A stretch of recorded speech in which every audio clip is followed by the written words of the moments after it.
On this episode of Make Money in Property, we're going to talk about the best strategy for anyone, regardless to their current circumstance and situation, they can get started in property.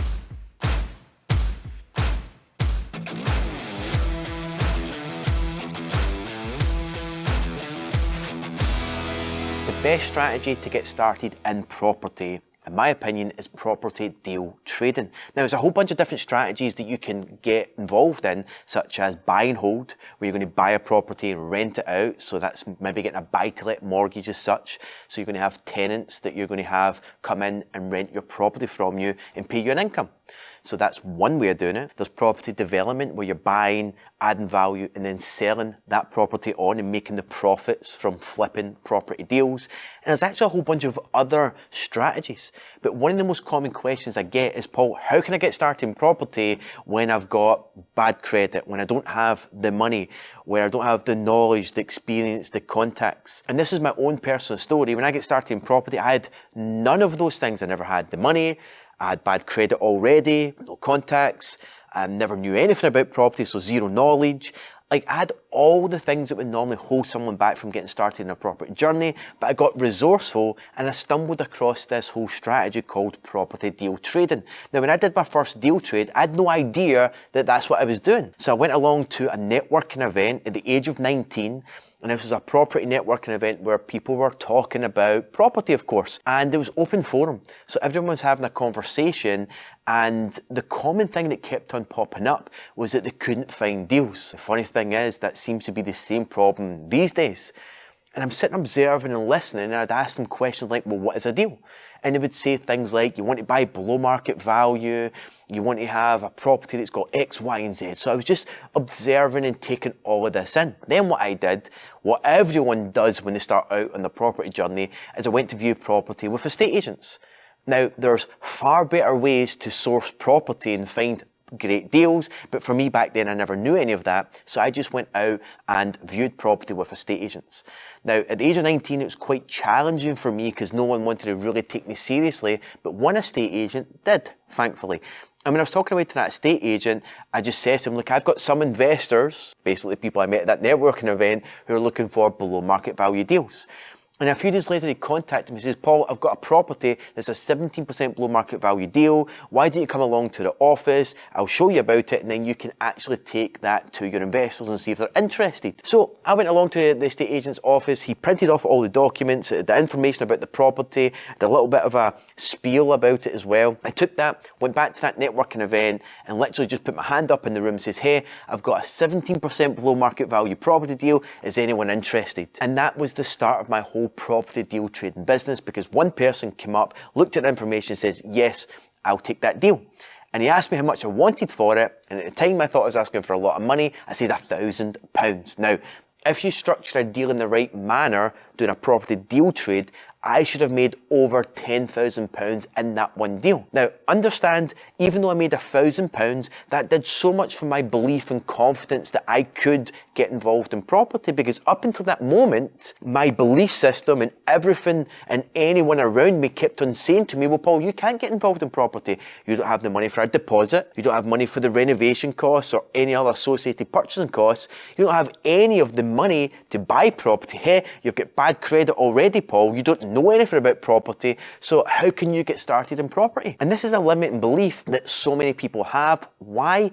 Because they don't understand that there's other strategies that you can still get involved in to be able to play this game of property. Now, if you do it right, and I'm going to explain what I should have done differently in a moment to make £10,000 plus, but if you do this, this is you effectively going out there and finding property that you would then go and sell it on to what's called a preferred investor. And I'm going to explain the difference between a preferred investor and an investor, because so many people out there make the mistake selling deals on to investors. They think that they're finding properties for investors, and they're not. Let's explain. So, first and foremost, when you go and find a property as a deal trader, or you might hear the term a deal packager, you're effectively finding a property deal, right? So you find a property and then you're going to structure it in a way that you charge a finder's fee. So a finder's fee is effectively the investor or preferred investor is going to pay you a fee for finding that property deal. Now, the going rate is around about £3,000 per property trade. So if you source a property, you're going to get paid £3,000 for finding that deal. Now, this is normally for properties that's under 150,000. Once the value goes higher than that, you can charge 5,000 or more. Just because it's the average finder's fee doesn't mean you can't charge more. Be mindful of that. You can charge whatever you like. After all, you're able to find a deal what other people want, and because of that, you're able to then sell it on to them, especially the way the market is just now with supply and demand and so many people wanting good deals. And if you can find those deals, people will be queuing up to buy that property from you and will pay you that finder's fee. Now, there's also a back-end fee. So, for example, let's say you've got a property and the current market value is 100,000. And let's say you're able to negotiate a 15% discount. And you might be sitting there thinking, well, Paul, the market's too hot. Any properties on the market selling over market value. Yeah, this is where we need to get our mindset fixed a little and stop focusing on properties that's on the market. The best way to find property, especially as a deal trader, is off market.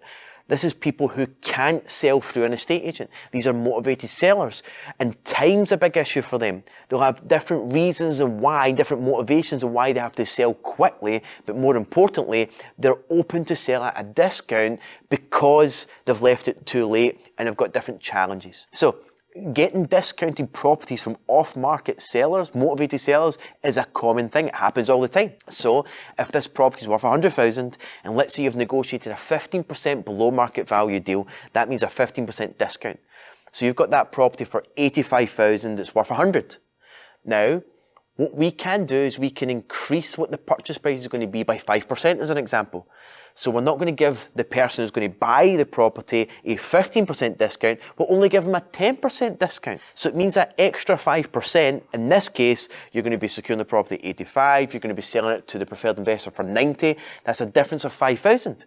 So if you've charged £3,000 for a finder's fee, and then 5,000 you've got structured in the back end, that's £5,000 plus the 3,000, now you're making £8,000 on this deal, simply by charging a finder's fee and structuring it differently in the back end. Also, you can make money from partner commission. So you're going to introduce different partners, such as the broker who's going to organise the mortgage for the person who's going to be buying. So they'll pay you a referral fee, normally about £250. There's going to be 2 solicitors involved in that transaction, one that's acting for the investor or the buyer and one that's acting for the seller. By introducing the solicitors to act on behalf of both people, they'll pay you a commission as well. 250, 250. There's another 500 combined with 2 solicitors. And the investor's likely going to be using a letting agent to manage their portfolio, so recommending a letting agent who will also pay you a commission for a referral of that business is another £250 as well. So there is £1,000 of partner commission, so now we're up to £9,000 that we've made. And there's one more person to take into consideration here, which is your builder. So your builder will give you a quote in what the renovation work would be. So let's say the renovation on this property happens to be 20,000. So there's ways of structuring that where the builder will give you a quote of 20,000. You can put your project management fee on top, and that could be an extra £2,000 to £5,000. But let's just keep it simple. Let's say it's an extra 2,000, so the cost of the renovation works becomes 22,000 because you've factored in your extra 2,000. So now you've gone from 3,000 finder's fee, adding a 5,000 back-end fee in the place, £1,000 partner commission, and £2,000 from the builder here. That's a combined total of £11,000 on a deal that you wouldn't take yourself because it doesn't fit your criteria to add to your portfolio. It doesn't tick the boxes of your criteria to be a buy to flip. It's a deal that most investors wouldn't want, but you're going to sell on to a preferred investor.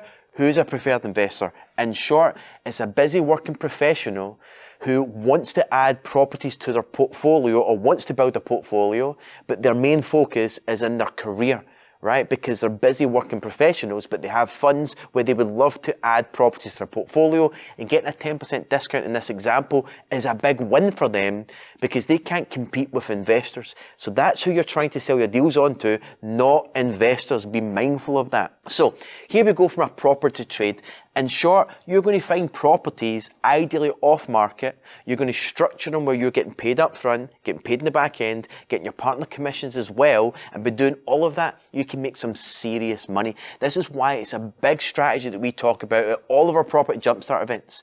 You know, if you go to propertyjumpstartlive.com, you can see where we're going to be traveling throughout the UK, where we're putting on our 2-day event to help people get started in property, to really help them to see and understand the strategy, along with building a portfolio and flipping property deals, because this strategy is what got me started in property. It allowed me to overcome all the things that normally hold someone back from getting started, and this is why it's a great strategy for anyone who finds themselves in a situation like I was. The best strategy to get started. So maybe come along and see us at one of our Property Jumpstart events, and you'll learn a lot more about that strategy. So phenomenal strategy to look into, explore more. It's going to help you get started. It's going to help you bring in cash flow. Think about it.